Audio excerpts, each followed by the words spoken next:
էլա ստով շարունակում է ու միջև վերջել ինքը սուտա ծայրից ծայր։ Իրան վստահելու պատճառ չունեմ։ Ունեցել եմ հայրենիք, շատ մեծ է եղել, հիմա փոքրացել է։ Չեմ վստահելու երբեք ու պայքարելու եմ միջև վերջ, որ ինքը գնա։ Եթե հիմա հանդիպեիք իշխանության որևէ ներկայացուցչի, ինչ կհարցնեիք։ Չեմ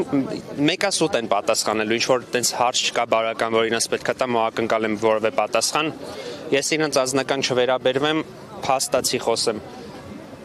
Իրենց վարած քաղաքականությունը այսօր հայ երիտասարդությանը ու ապագա սերունդին կանգնացել է փաստի առաջ։ Մենք վտանգված ենք այն առումով, որ ադրբեջանցիները շուտով գալու են ու բազմանալու են նապաստակի պես, այդ 300,000 ադրբեջանցին մոտ 30 տարվա մեջ արդեն 3 միլիոն 4 միլիոն ելնելու, չզարմանաք, որ իրանցից մեկն էլ ապագայում մեր երկիրը ղեկավարի։ Այնպես որ մենք փաստի առաջ ենք ու անտարբերության իրավունք չունենք։ Բոլորս պետքա ոտքի կանգնենք, շարունակենք այսպիսի գործողություններով առաջ շարժվել ու իրենց հեռացնել։ Բայց ասում են խաղաղության պայմանագիր ենք կնքել, խաղաղություն ենք բերում։ Տեսեք, այդ ամբողջը սուտ է։ Խաղաղությունը չի լինում պայմանագրով։ Մենք պատմական լիքը փաստեր ունենք։ Օրինակ, Սովետ Միությունը, երբ որ Գերմանիայի հետ փաստաթուղթ էր կնքել խաղաղության, հաջորդ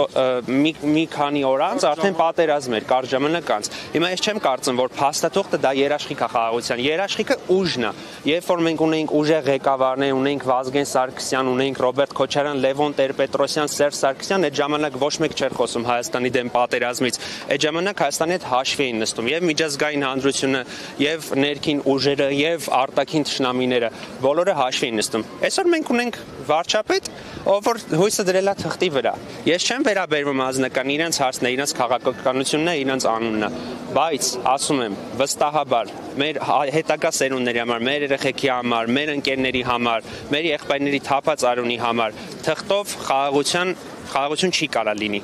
Մեզ պետքա ուժով հասնել խաղաղության։